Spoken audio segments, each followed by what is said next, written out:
In Psalms 85, in verse 8, it says, I will listen to what God the Lord says. He promises peace to his people, his faithful servants. But let them not turn fully.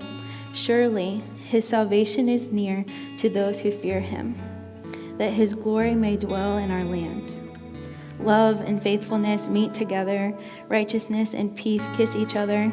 Faithfulness springs forth from the earth, and righteousness looks down from heaven. The Lord will indeed give what is good, and our land will yield its harvest.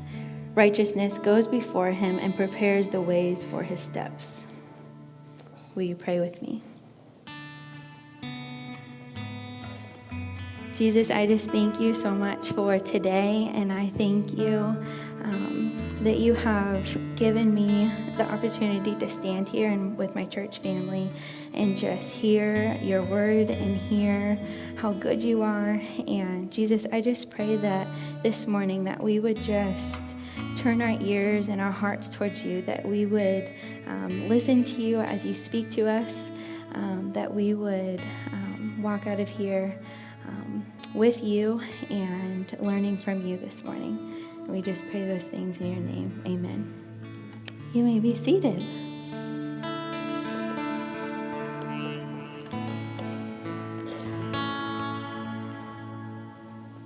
Good morning. If you don't know, my name is Lyndsey, and I am the Student Ministries Director here at Community Wesleyan Church. And I grew up in this church, and this is, you guys actually get to be a part of my story and my history and just being a part of firsts in my life. I have gotten to share to small crowds, but you guys are a lot bigger than I have ever spoke to before. And so you are a part of my history, and so thank you for being here today and just being a part of my life story and just the faithfulness of Jesus in my life. And before we even start, Jesus has just been so good to me. The enemy often likes to attack me in my dreams, and I have had a lot of dreams this week. And Josh and I began to pray over my mind as we would go to sleep. And towards the end of the week, the Lord gave me rest, and I didn't have dreams. And so I know that I am standing here with confidence because I know that Jesus is right here, and that he is with me, and that I stand firm in what Jesus is speaking to me. And so we're just going to move along together in the confidence of Jesus and just the power that he's already had over my life today and this week. And so we're just going to carry that with us today. So we're going to start in Mark 4. And I'm going to read to you Mark 4, verse 1 through 12. Again, Jesus began to teach by the lake. The crowd that gathered around him was so large that he got into a boat and sat in it out on a lake while all the people were along the shore at the water's edge. He taught them many things by parables, and in his teaching said, "Listen, a farmer went out to sow his seed. As he scattered the seed, some fell along the path, and the birds came and ate it. Some fell on rocky places where it did not have much soil. It sprang up quickly because the soil was shallow. But when the sun came up, the plants were scorched, and they withered because they had no root. Other seeds fell among thorns, which grew up and choked the plants so that they did not bear grain. Still other seed fell on good soil. It came up, grew, and produced a crop, some multiplying 30, some 60, some 100 times. Then Jesus said, 'Whoever has ears to hear, let them hear.' When he was alone, the 12 and the others around him asked about the parables. He told them, 'The secret of the kingdom of God has been given to you. But to those on the outside, everything is said in parables, so that they may never seeing but never perceiving, and ever hearing but never understanding. Otherwise, they might turn and be forgiven. And I was reading that, and the first thing that struck me when I began to read that was that Jesus is saying, listen, and he's gathered with people, and they're gathering together, and the crowd is so large that he gets on a boat, and he goes out into the boat so that everybody can see him, everyone can hear him, and so they're gathered there with purpose, they're gathered there with the intention of hearing from Jesus, and the very first thing that comes out of Jesus' mouth is listen. Well, I would assume that if we're gathering to hear from Jesus, that we would be listening, but Jesus finds it appropriate to say, listen. And so I want to it would be assumed that when we gather together in church, much like they gathered to hear from Jesus, we're gathered here to be together and to hear from Jesus, that maybe just before we start, that we need the reminder to listen to Jesus. We're not listening to Lyndsey this morning, we're listening to Jesus because he's given me these words, and so we are listening to Jesus this morning. So I give you the permission to just turn your ears on and just focus in to what Jesus has with us, with that fierceness and that intentionality, that we are listening and we're turning our ears on to hear what Jesus has for us this morning. And so I don't know if you have ever, maybe wives, if you've ever been talking to your husbands and you tell them something and maybe I have done this with my husband, theoretically, you tell them something and you're like, are you listening to me? And he's like, oh yeah, I'm so listening to you. And he will repeat back what I said. And so I'm like, great, you were actually listening. And then he goes and does a thing and I'm like, did you do the thing that I said to do? And he's like, oh, I didn't hear you. I didn't know. And I'm like, you literally said that you were listening to me. And so I think that sometimes we're gathering together, we're preparing to hear from Jesus, but we just need the reminder to actually listen. And we're just going to dive into different forms of listening together. And so sometimes we need to push away the distractions. And so we're just together going to push away the distractions and just hear from Jesus today. In Mark 4, verse 3 through 9, he says, listen. A farmer went out to sow his seed. As he scattered the seed, some fell along the path, and the birds came and ate it up. Some fell on rocky places where it did not have much soil. It sprang up quickly because the soil was shallow. But when the sun came up, the plants were scorched, and they withered because they had no root. Other seed fell among thorns, which grew up and choked the plants so that they did not bear grain. Other seed fell on good soil. It came up, grew, and produced a crop, some multiplying 30, some 60, some 100 times. Then Jesus said, whoever has ears to hear, let them hear. And I was wondering, well, can I hear? Do I have the ability to hear from Jesus? And Jesus says, whoever has ears to hear, let them hear. And I'm pretty sure everyone in this room has ears. And so the good news is that you have ears, and so you can hear. And it was just funny that in certain areas where seeds were falling, there's nothing being produced. And I don't want to be a listener where seeds have fallen and nothing is being produced. And so the question that I want us to ask ourselves is Jesus seeing us as this beautiful plant or this beautiful flower that he wants to just plant, but we can't be raised because we're not listening, we're not receiving the things that he's planting in us.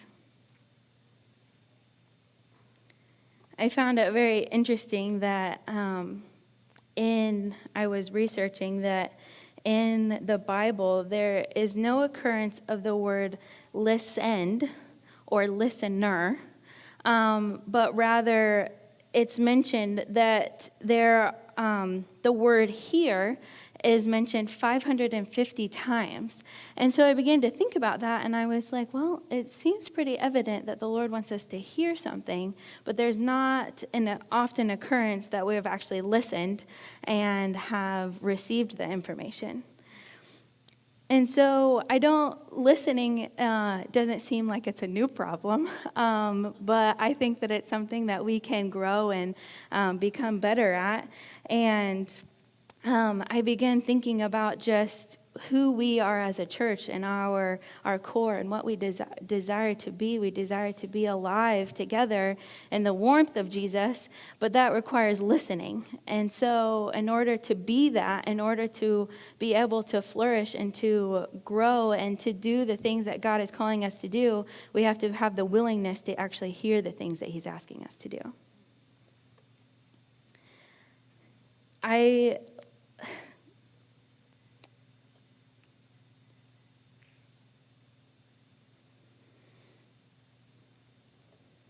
When we talk about ears and having ears to hear, and we talked about who can hear, and that when we have ears, we have the opportunity to hear. It is up to us to have the opportunity to hear.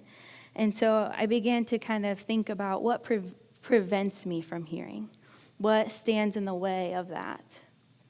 And so I started thinking about things that are my distracted listening.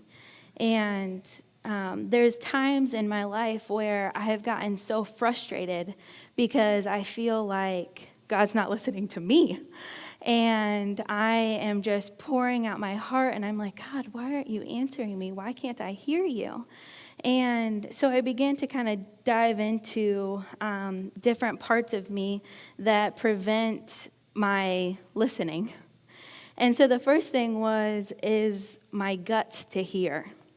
There's some times where Jesus will tell me something and ask me to do something, and I ignore it because it makes me scared, or it makes me nervous, or it might require me to step out of my comfort zone, and actually might require me to step out of Lyndsey and into more of Jesus and just listen into what he wants me to do, and I don't have the guts to hear, and so I'm kind of over here, and I'm ignoring it because I'm not courageous enough. I don't have the guts to hear the things that he's calling me into.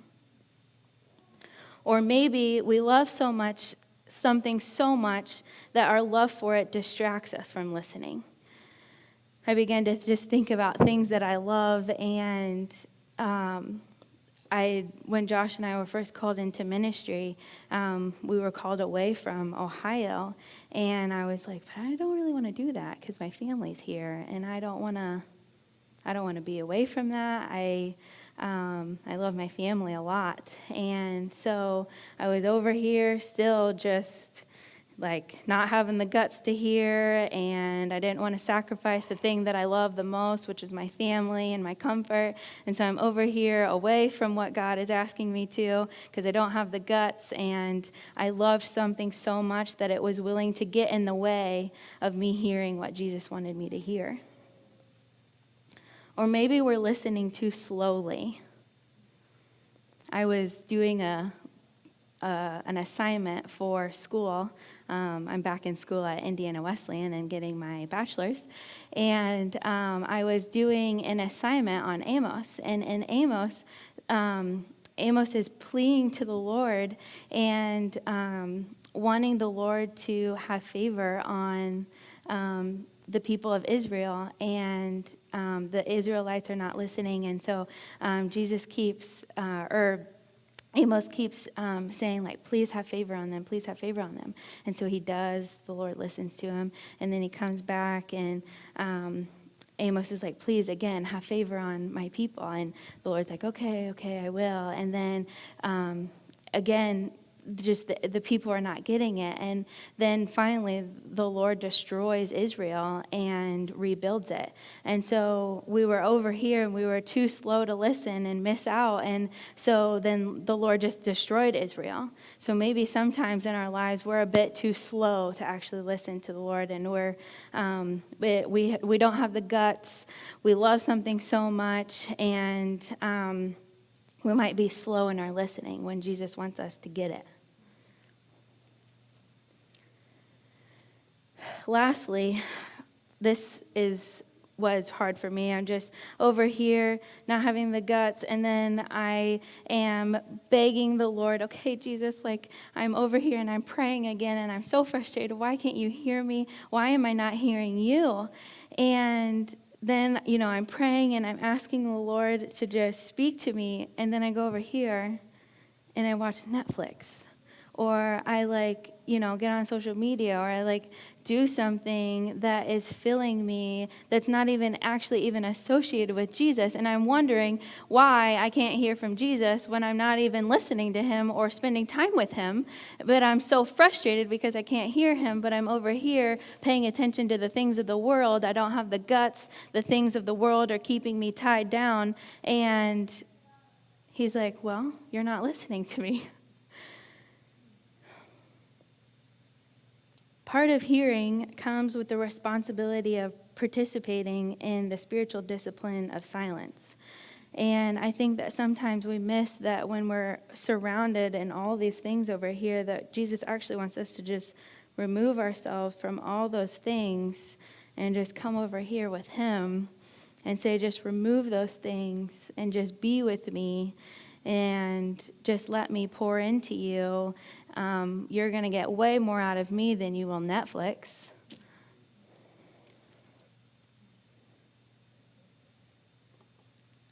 In Mark 4, verse 15, it says, some people are like seed along the path where the word is sown. As soon as they hear it, Satan comes and takes away the word that was sown in them. This verse brings a holy anger in me that I have a hard time describing, because it is so frustrating to me that we sometimes we're in this battle, and we have Jesus over here that just wants us. And then on the flip side, we have Satan, who, when the seed is dropped in us, wants to take it and be our thief and our steal it from us. And I don't know about you, but I am just sick of that. I just want to get over here and be like, no, in Jesus' name, no, Satan, you are not allowed to steal what the Lord has given to me. But it's sometimes hard. It's hard sometimes. And so I heard a story. Friends of Josh and I were telling us this parable. And there was a house for sale. And this couple asked the person if they could buy the house. And the guy sold them the house and said, you can have the house. I'll even give you a discounted price for the house. But there's going to be a tack in the house. Just one little tack above the door. It's no big deal. I mean, literally a tack, like a thumbtack. And so they're like, okay, great. We'll take the house. We'll just ignore the tack. Well, as they started living in their house, they noticed that there was a fly on the tack. They're like, all right, no big deal. A dead fly. There's no big deal. It's just a fly. We'll just ignore it. Well, as days progressed, there was eventually a rat hanging on the tack. There was eventually a bigger animal, like a dog, hanging on the tack. And the smell began to fill their home room by room by room, one at a time, so that eventually they could not be in their home anymore. And I think that sometimes, even though it's minimal, or we think that it's minimal, we have a tack in our spirit that is preventing us from hearing the fullness of what God has for us. And we let this one tack just hang there, and it prevents us from hearing the fullness and faithfulness of Jesus. And so even though it's painful, we have to take those tacks out of our souls and our minds and our spirits and just let Jesus hang on us and decide that we don't want those things that are of the world to fill us and cloud us from hearing what Jesus has for us. Our foundation is Jesus.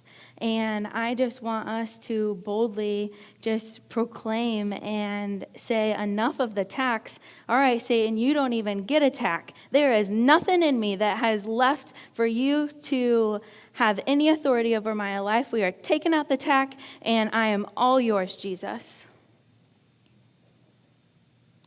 Is there a tax in your life that is preventing you from hearing?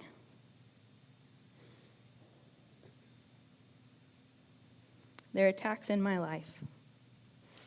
And it's very frustrating when those are revealed to you sometimes because it's uncomfortable and it might require something of you that is uncomfortable to remove. But Jesus is promising us on the other side that he is so faithful that he is going to fill us with his words and we're just going to listen to him. The way that we listen to Jesus also impacts those around us. When we listen and receive Jesus, it affects our lives, and people see that.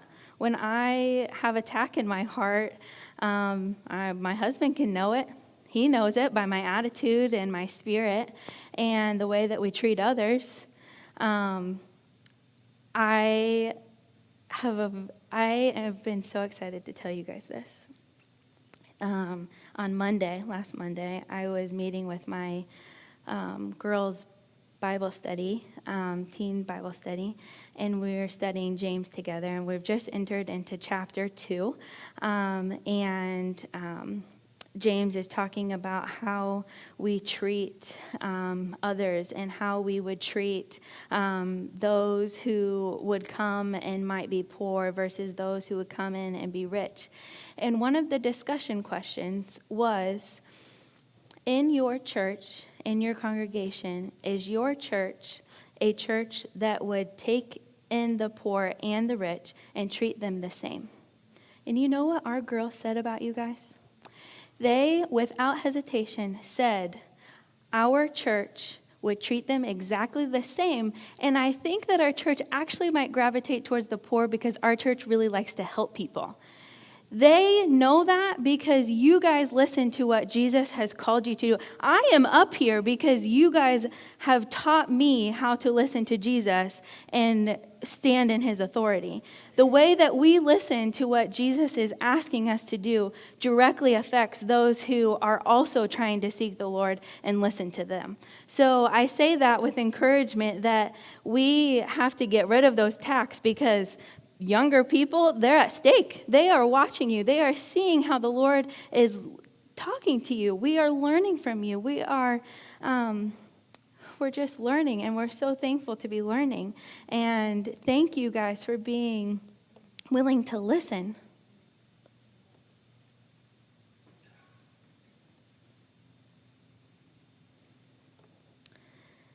I was thinking about Mark, and we're only in chapter 4, guys.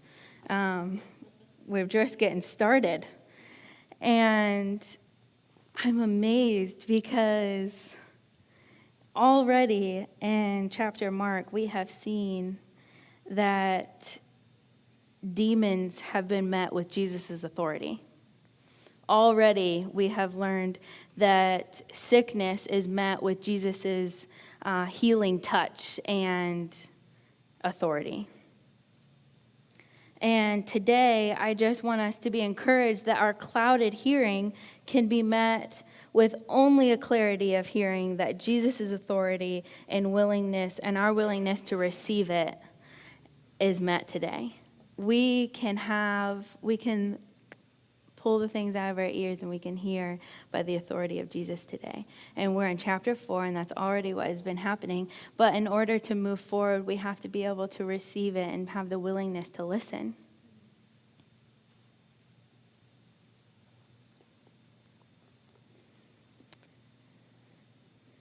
If anyone knows Josh, you know that he really likes to play disc golf.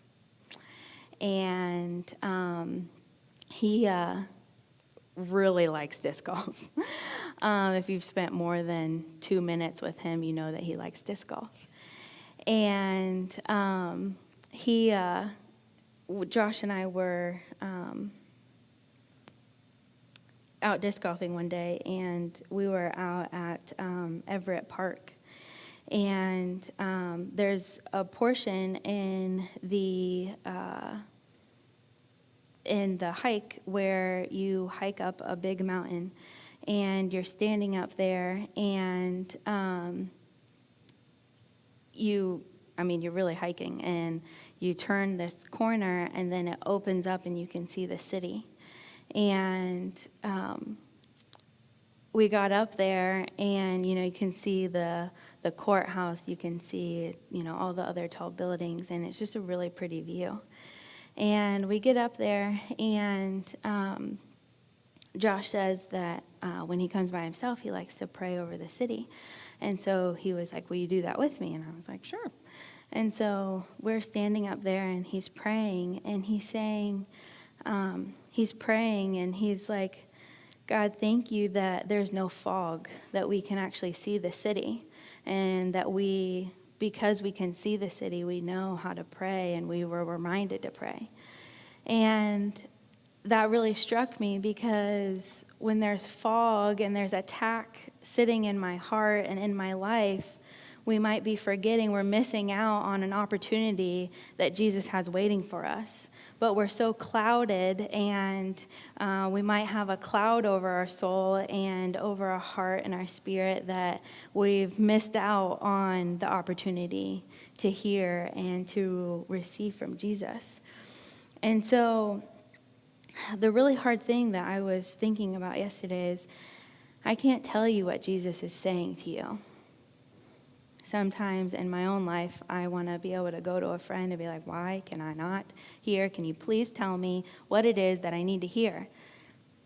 They can't do that for me. I can't do that for you. My job today is not to tell you what Jesus is telling you, but to just usher us into the opportunity to just hear and receive from Jesus. We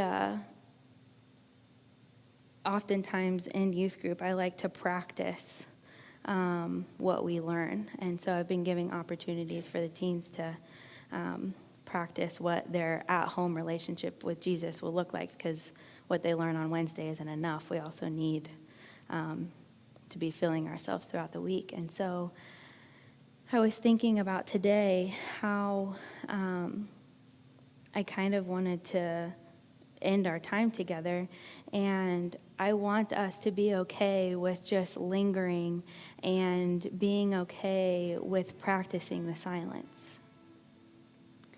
It's really awkward, and sometimes it's weird, and sometimes we're like, I don't know, am I really hearing him? Am I not? And I want to tell you, sometimes at the start of silence, sometimes it's okay to have a piece of paper and just sit next to you and write down for like the first 2 minutes all the things in your mind. So all those things that you're thinking about after church, your kids, your lunch, just write all those things down on a piece of paper. They're going to be there when we're done. They're going to be there when we're finished. And I just want to encourage us to practice just being in the awkward. It's a bit weird.